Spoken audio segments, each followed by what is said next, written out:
Today we are making homemade Earl Grey tea. Earl Grey tea is black tea with bergamot oil in it usually, but we at Logee's grow and sell the bergamot citrus or Citrus bergamia. This is the plant right here. It has nice compact growth on it, and as you can see, it has a fruit ripening on the tree. This fruit also came right from this tree, and this is the bergamot citrus. In this video, we're going to talk about how to grow a bergamot in your own home, how to zest it once the fruit ripens, and then how to infuse it in your tea so that you can make your own Earl Grey. Personally, Earl Grey is my favorite tea of all time. I drink it basically every day. So I'm really excited to be making this video and showing you how to make your own Earl Grey tea.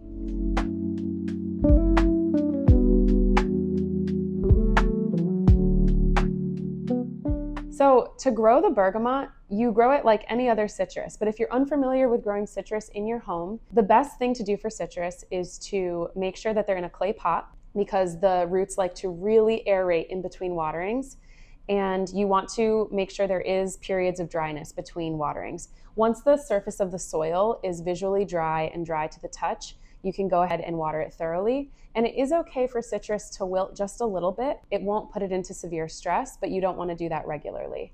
They really need sun. That is like the key thing to making your citrus fruit. They need a sunny window, so if you have a south-facing window, that's great. If you have a sunroom, if you have your own greenhouse, and of course, if you live in a warmer climate and you can plant your citrus outside, then that's even better. In a northern climate, it's good to bring your citrus outside in its pot during the summer so it gets all of that summer sun, and then in the winter, bring it back inside, but make sure you do have that sunny window.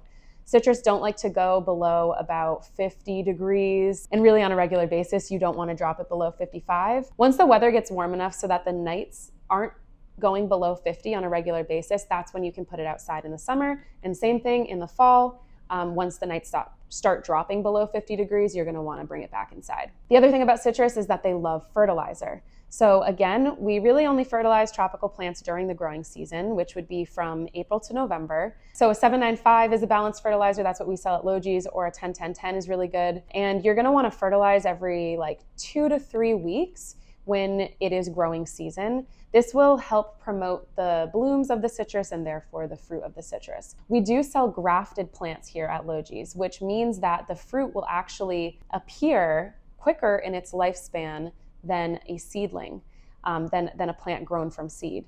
And this is because when you take a cutting from a plant and put it onto a rootstock, usually we use like a hardy grapefruit as the rootstock because they're really resistant to disease and pests. The age of that plant is actually the age of the cutting of the plant. So if you take a cutting from a bergamot tree that's 10 years old and put it onto a 1-year-old hardy grapefruit rootstock, that little grafted plant is technically 10 years old. So therefore it will fruit much quicker. Of course, the graft has to establish and the plant has to reach some level of maturity for it to fruit, but it will happen much quicker than growing from seed.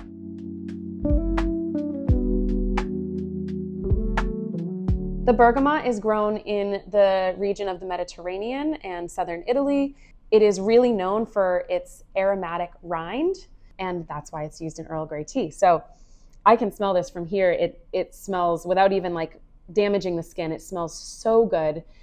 The pulp is actually quite sour and has a little bit of bitterness to it. It is a cross between a lemon and a bitter orange. I've seen people make bergamot lemonade before, which I would love to try as well. But you wouldn't eat this like an orange. You wouldn't peel the skin and eat it like an orange because it doesn't have that much sugar in it. But it is known for its rind.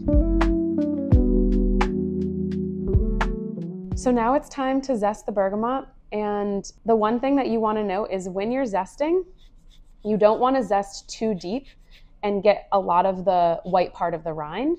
You want to get really just like the surface of the fruit. We are just going to zest the whole thing. Try not to cut yourself with the zester.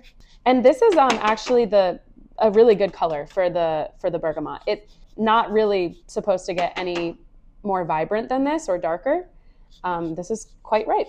When you buy Earl Grey tea in the store, it does use the oil of bergamot. So they take about 30 bergamot citruses, and that makes about 1 ounce of bergamot essential oil. Yeah, so we're making it a different way than how it's made commercially, but I think it's still gonna taste really good, and we're gonna do a little taste test at the end after the bergamot has infused in the tea.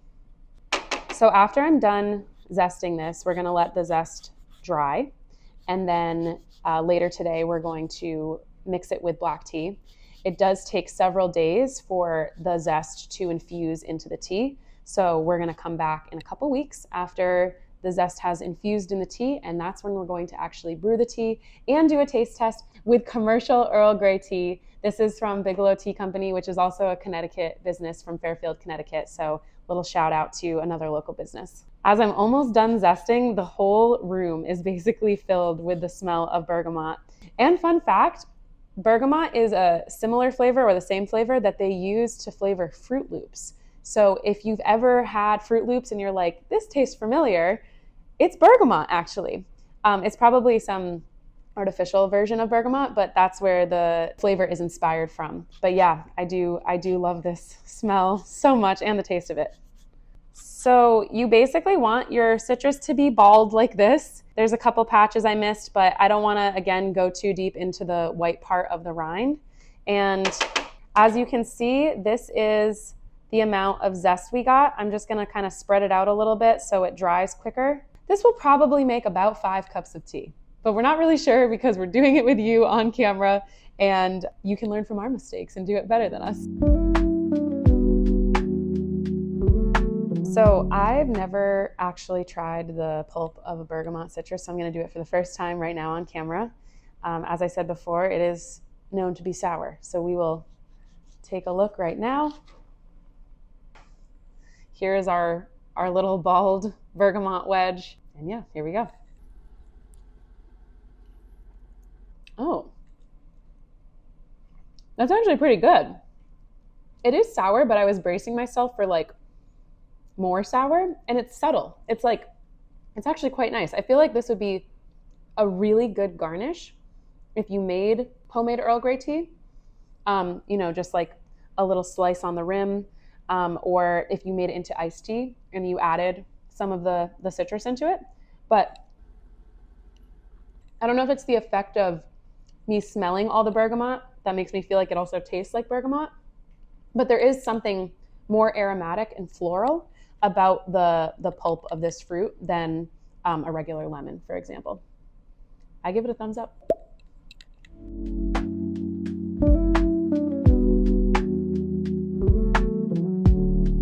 Here we are exactly 2 weeks later after we made our own Earl Grey tea with bergamot citrus from Logee's, and we're going to do a taste test with 3 different people. They're going to try the commercial Earl Grey from Bigelow Tea and then the Earl Grey we made homemade. And we're going to put our Earl Grey into this teapot. This is 5 bags of black tea with our Earl Grey citrus zest. So I'm just going to pour it in there. There's a little strainer. And we are going to do 5 bags of regular commercial Earl Grey steeped in this teapot. So I have a bread scale here just so we can be really accurate with how much water we put into each teapot. So it's an even test. Turning on the bread scale, putting the pot on, tearing the bread scale, taking our just boiled water, and I'm going to fill this one up because this is a smaller teapot. That's 14.6 ounces of water. And then we're going to take this one, going to just hold all the tea bags so they don't fall in, and we're aiming for 14.6. Okay, 14.6. And now we're going to put a timer on for 4 minutes. And when I opened up the Earl Grey that we made, it did smell very aromatic of bergamot. And as it's brewing, I can definitely smell that citrusy flavor coming through.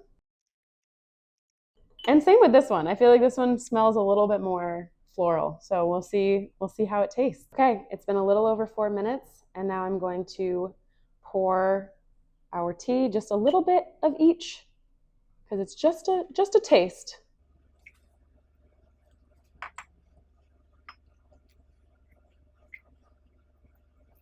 And we'll see what our 3 tasters think. Okay, our first taster is on his way. This one is the commercial Earl Grey, and this one is the homemade Logee's Earl Grey. We'll see what he thinks. Okay, MJ, you have two teas in front of you. One is a commercial Earl Grey and one is a Logee's Earl Grey made with our bergamot. So be careful, it's a little hot. Okay. But go ahead. I'll just give it a nice sniff. Floral, little bitter, but floral, citrusy. Grapefruit. I'm getting grapefruit. Grapefruit. A little less aromatic, but maybe it's my palate just got. I know. I wish we had coffee for you to smell. I feel like that's maybe a little less bitter, but not as floral. Interesting. A little less citrusy too. Definitely a little less bitter. Okay. Not that it was a bad bitter, but Yeah. noticeably. I'm going back. Yeah, go back. Way more floral. This one's more floral. Yeah. Okay. Way more floral, more citrusy. A little more bitter, but more balanced. Yeah. So like stronger flavors. Stronger maybe? flavors. Okay. Way stronger flavors in this one. All right. Which one do you think is the Logee's Earl Grey? Yeah. Yeah? All right, cool. Yeah, definitely more distinct flavor. Bitter, but I mean, that's to be expected. And I'm definitely getting Fruit Loops. All right. No doubt. Cool. Our second taster, Brooke, is here. And Brooke, you have two teas in front of you. One is a commercial Earl Grey. One is an Earl Grey that we made with our Logee's bergamot citrus. So go ahead and try them and tell me what you think of each one. That one's good. Or how do they differ? This one I think has a stronger taste. Mm-hmm. Yeah, I think I like this one better. Yeah. Yeah. It just has like more. It has more like depth to it. more depth of flavor, I think. Okay, cool. So which one do you think is the Logee's Earl Grey? I think this one. You're right. Yay! I'm glad you liked it better too. Me too. Awesome. Thank you. You're welcome. We have our third and final taster here, Lizzie. Lizzie, you have two teas in front of you. One is a commercial Earl Grey and one is an Earl Grey made with Logee's bergamot citrus. So feel free to try them and let me know what you think of each. Okay. I'm just going to guess that's the store-bought one. Okay. Okay, I think I'm right. This one I feel like has a little bit more of a citrusy. That one does? Yeah. Okay, and then any notes that you want to point out on this one? Oh God, am I wrong? No. I mean, I just want to know what you think of each one. Oh, I kind of do taste the citrus in this one. It's definitely stronger. This one's stronger. Okay. So yeah, what's I'm gonna go with my original. Okay, Logee's and store-bought. Is that what you think? Yes. No, you're wrong. Damn. No. Yeah. This is really strong. Yeah. I'm surprised too that's what everyone said. Everyone said what I've said? That it was stronger. Yeah. But they've guessed correctly. That this was the Logee's one. That's impressive. It is way stronger. Yeah. I mean, I eyeballed the recipe, so. I don't drink tea that much. Okay. Well, thanks for testing. Thanks for having me. Okay, now I'm going to try it. It's obviously not a blind taste test, but I'm very curious to see how these came out.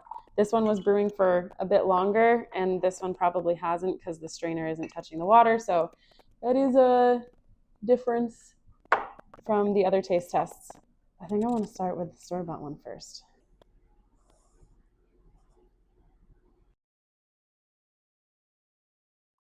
I mean, I think it's bitter because it's been brewing for so long, but yeah, regular Earl Grey to me. Oh, this one smells so much more citrusy. Wow. That is so different. It's really different. It's good. It does taste super citrusy, and I know what they all mean by the bitterness. I feel like I I probably brewed it too strong and put a little bit too much of the citrus rind in it. So I feel like I'd want to tweak that in the future. But I always drink my Earl Grey with milk or oat milk anyways, so it would actually probably be really good cut with milk. And overall, I'm very excited about how this turned out. Let us know what you think in the comments.